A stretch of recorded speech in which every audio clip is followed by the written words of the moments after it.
the operators of these facilities are also taking advantage.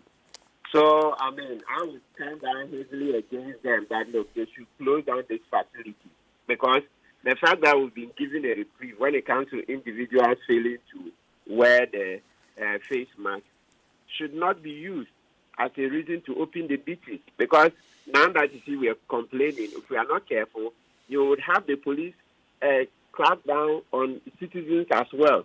And meanwhile, we've already complained that the fines are very hefty. You see, so Kojo, the sensible thing to do at this stage would be for the police to serve notices on those beaches. I heard you earlier in the morning, you guys discussing, you mentioned some of the beaches, including Labadi Beach and the rest. So we are calling them out, okay? Naming and shaming them. I'm sure with this, they are going to recoil. But for the avoidance of doubt, the police should go inspect. Thankfully, these beaches are not many. So I subscribe to the view that the police should first send them a warning for today. You know, the Easter festivities will start properly tomorrow. So since there are not many, yesterday I heard a list. I didn't hear more than 10. Okay? Maybe there are more, but I think the police should just send them a written warning for today. So that if tomorrow they are open and the day after they are open, then the law will apply. Mm. Now, I wonder, sometimes lay people are a bit confused about how laws work. You talked about how the police gave us a sort of reprieve when it came to nose masks, face masks. And so perhaps that is what is being translated by operators of beaches as some sort of, freedom to do what they are doing. Now, there's something that lay people might not understand about the law. I'd love for you to educate us on it. So, if the police allow one person to violate a law, does that somehow constrain them from preventing another person from violating it? So, for example, one person drives through a red light. Does that mean the police must allow all others who drive through the light to go, or can they catch just one or two of them and still apply the law? Yes, perfect. They can allow one person to pass through, and then the next person might not be so lucky. You see, there are so many factors or extenuating circumstances that may operate for the police to allow one person to pass, but the next person may not be lucky. So I think citizens are warned. I like the way you guys did the education this morning. Perhaps I expect, yes, your new news, you will repeat. And then in the afternoon, and then later in the evening. I'm sure by close of day, the operators will see that, look, they cannot take any liberties with the relaxation of the prosecution of those who are not wearing face masks to do what they also want to do. Yeah. Now, the police have told us publicly that they know that the beaches are operating. Are they not admitting to a dereliction of duty, and what should happen? How should that be corrected? Yes, so the correction, in answer to the admission itself, I see it as part of the correction. Because the other side, I'm sure you know very well, is that, sometimes, the economic effect is really biting. I mean, that's keeping the beaches closed and all that is really biting. Yes, we see that is a problem. But to the extent that we are doing right now, we will impress upon the owners of these facilities to keep them closed. So when the police admit, I see in the admission that, look, they are ready to do something different. Before you see police saying, yes, we know these beaches have been open and the rest, in the next sentence, at the end of that story, you see that they sent out a warning. And that's why I said, okay, look, apart from the radio warning, because these facilities are not many, that's why I expect that warning should just be printed on a few stationery sheets and then sent out to these operators so that at least everybody will know that, look, apart from the radio announcement, we sent you specific letters.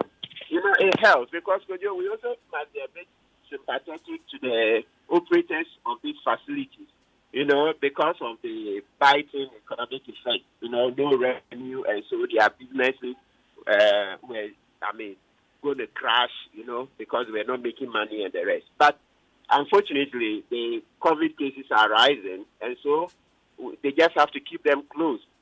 So they've had the opportunity to breathe for some time, but to the extent that there is now the public safety issue, the pandemic is rising, they should close them. Right. Mr. Kwebu, I think we've lost you. The line is not great. Let's see if we can reconnect so that we can hear the rest of your submission there. We're talking about the laws that have been passed, the executive instrument passed by the president, banning certain activities just for our own safety, banning the operation of beaches, nightclubs, and so forth. I think we have Martin Kwebu back on the line.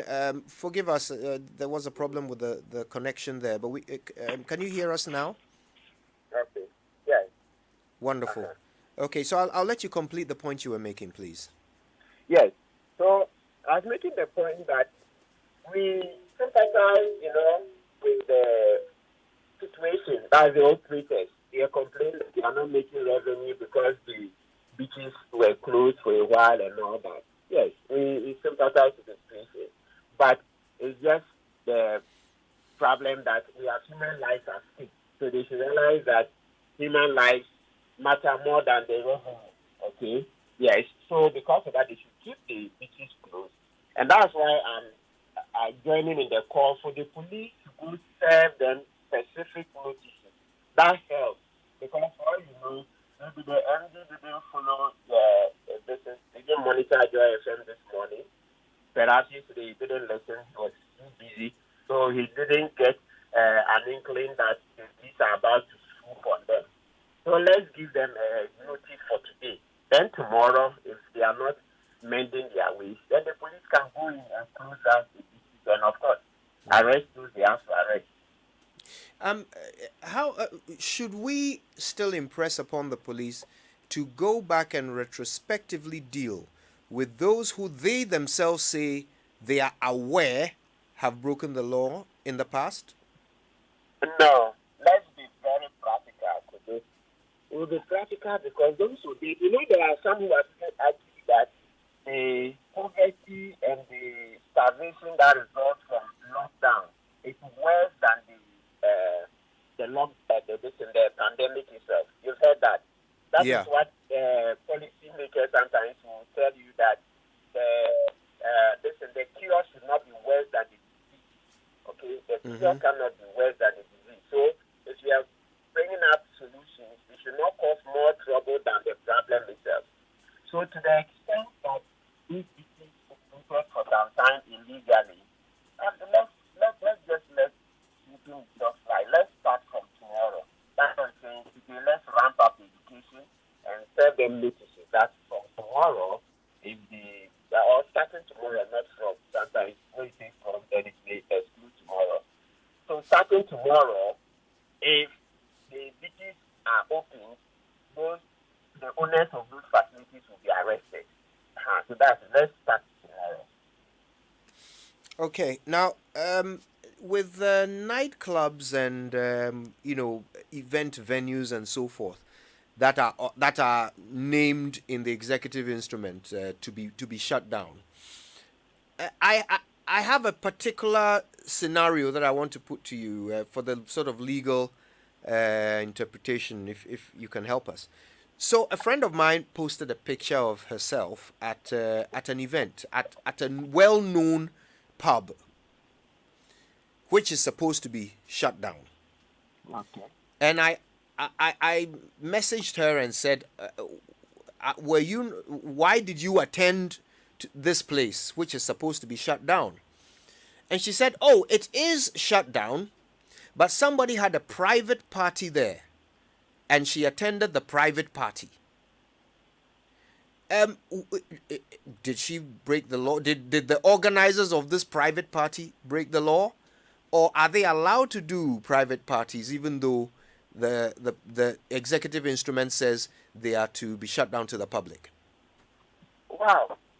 So the shutdown to the public means that the people cannot enter and leave as they wish.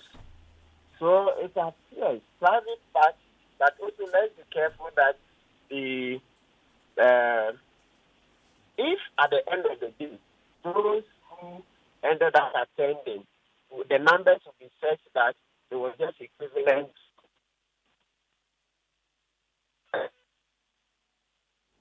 Hello? Oh dear. It's not a great line we have this morning. Hello, can you hear us now? Okay. Yes, I'm so sorry. We missed the last bit of what you said. So I said we need further details for the analysis. That is to say, if you do something a private party, but we find that in substance, you've invited so many people, then it will be tantamount to keeping the place open. So let's get further details. How many people were invited there? What were the numbers? Yes. Okay. All right. So there are what that means is that there could be some private parties held at pubs which would not violate the law. Oh, definitely. Definitely. So it all boils down to the numbers. Right. Yes. Right. Okay, I want to thank you very much for giving us some clarity on these issues. Martin Kwebu, prominent Ghanaian lawyer, and we appreciate you. So, we started a conversation about Easter and COVID, sponsored by Star Ghana and UK Aid. This is the first of many conversations. If you're listening to Joy, there will be many more of them. And also, we want to educate so that we know what is allowed, what is not allowed, so we can stay safe and keep each other safe as well. So listen, I'd love to hear from you. What are your thoughts on this? The Greater Accra Regional Minister has ordered the closure of beaches ahead of Easter. But how are you feeling about Easter? What are your plans? Are there things that you plan to do and, as far as you're aware, they should be completely legal? Or are you worried that things will get out of hand and that there will be crowds gathering? What are you intending to do about it? What do you wish others would do about it, including our leaders? Call us on 0302 216 541. Easter and COVID, that's what we're talking about. How do we stop the spread? How do we ensure we don't end up with the surge that we had in January because of Christmas and COVID? Call us.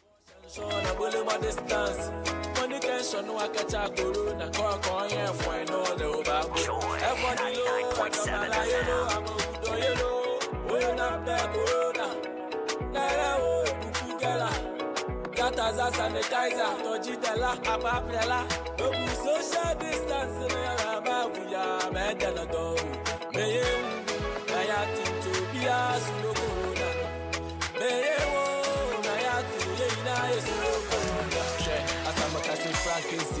Once I portion of Fanako Sudo, Manfa vessel and small in Nippon Magana, Mabanaka, woman, and Shady. Eh, yes, you say Nasha, the fruity exercise, Nepusuno on Secorona, Yanumuzuni PD, Yanres PD, Yan Matter for Philly, and you be a mempe, Shedimwa, Nafra, Namas, and I want them, my fault, your men, Suluni, when the Tamado and Yamuka.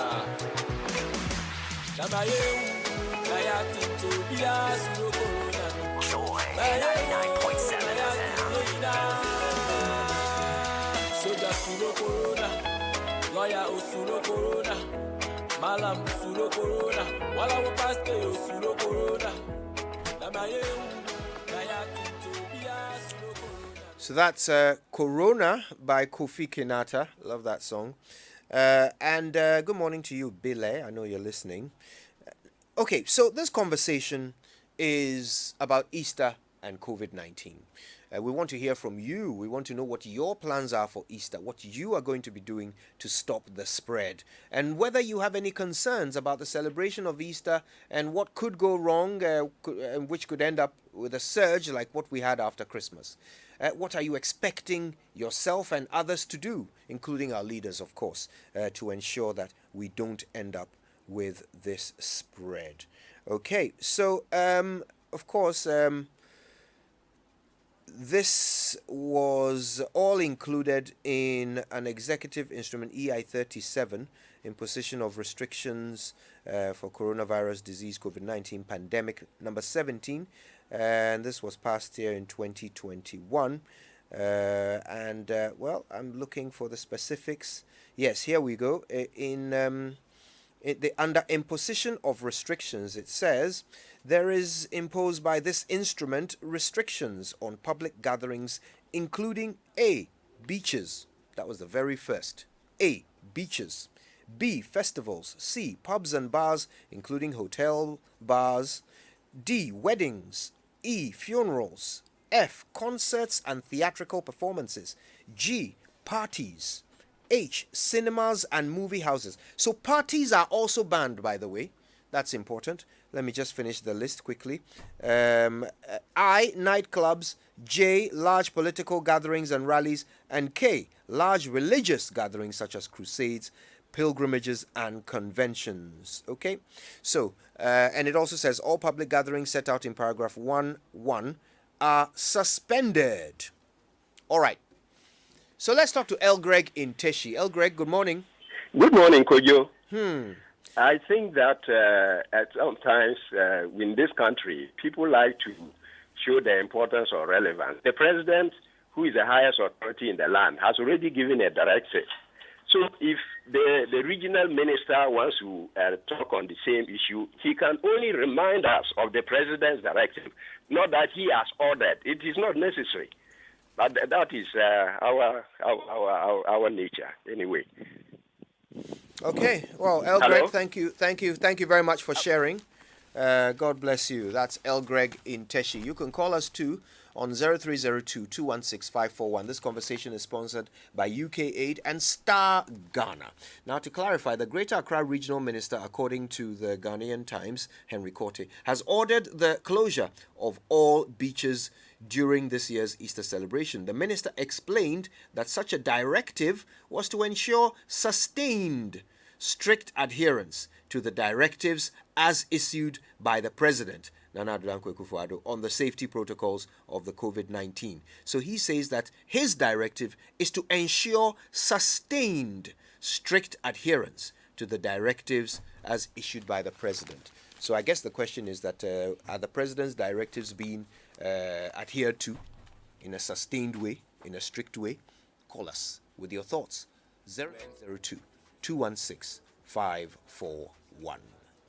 National Fish Processors and Traders Association, University of Rhode Island, USAID, Comico Fikinata, Move on Joy 99.7 FM. Coronavirus, COVID-19, Benfinda crowd. So let's talk. Nana Kofi Kwache is a research fellow, doctoral candidate, and adjunct assistant professor at the New York University's School of Global Public Health. He studies health systems, health services, and health economics with a special focus on provider payment mechanisms and equity in access to care. Oh, very interested in these issues we are discussing. Nana Kofi Kwache joins us via Zoom. Nana Kofi, I hope you can see and hear me. Good morning. Good morning, Pedro. I can see and hear you perfectly. Yeah, it must be quite early where you are. But we're concerned as Easter looms over us, starting from tomorrow, that we might see a resurgence of bad behavior like what we observed over the Christmas. Now, we're having directives being ordered, and the police are telling us that they know of those who are violating these laws, but we're not seeing the action that we expected. What, from your perspective, should people understand about the risk they are putting themselves in when they get up and go to public places that the law says they shouldn't be at because of the virus? Well, thank you for having me. First of all, I'm right here with you in Accra, so are you? we're all living through it. Okay. Yeah. Now, I think as far as what people need to be mindful of right now, that goes back to something that quite a few of us in public health have been, encouraging the government to double its focus on, which is risk communication. There are still a lot of people in Ghana who don't believe that COVID-19 is real, or who don't believe that it's that serious, or who don't believe that it's any different from the flu. And as a result, when you are asking them to abide by some of these, protective or preventive protocols for COVID-19, they can't see a reason to quote unquote inconvenience themselves relative to the risk that they actually perceive or how they view the risk. That's something that we really struggled over the last year to communicate very widely so people understand that fundamentally. And I think that's at play here somewhat. Sometimes that has to do with how public officials present information, trying to be optimistic. There are questions also about how we interpret the data and all that kind of stuff. But at the end of the day, it comes down to people understanding a couple of things. The most direct, measure of where we are in our fight against COVID-19, because we have limited ability to test, limited hospital capacity, limited healthcare utilization, is to look at how people are behaving. And if you look at how people are behaving, it's about things like mask wearing. Are we seeing mask wearing at the levels that we need to see them? Are we seeing them at the levels we're seeing them in early February? Or has it started to look a lot like October and November of last year? Are we seeing social gatherings following the rules as they were, for a short window again in early February, late January? Or are we back to where we were in late November, early December? Are we seeing workplaces abiding by, protocols about, internal infection control, which includes trying to keep as many people working from home as possible? Or are we back to where we were in November? And I'd venture that if you look at all those things that are risk factors that determine the spread of COVID-19, we are moving in the wrong direction. And so it would defy logic that we'll be doing all those things wrongly and not have any consequences with spread. Adding an Easter celebration on top of that, where we are not abiding by the rules that set down, people aren't wearing masks, clubs are open, parties are happening, conferences are going on a schedule, will not help us. We will have a repeat what we saw in December, January, and early February, where people start getting infected that are not just like it becomes visible again in the news that it's happening, and then we'll go through the same cycle of panic and whatnot. And we have to bear that in mind also, knowing that we're not in a place right now with vaccine coverage where we can be as lax as we are being right now. So the risk is real. We all have to, make sure we're abiding by the protocols. Everyone is tired of COVID-19, and it's understandable that people would be less motivated to act on it. But COVID isn't done with us, and we have to absolutely double down there. And that's where the risk communication aspect comes in, getting that messaging correct from public officials. Well, that's an important point you make there, and I want us to talk a bit more about vaccines and such when we come back from this break. It's our conversation about COVID and Easter, and of course, it's sponsored by Star Ghana and UK Aid. We're back with more after these. A14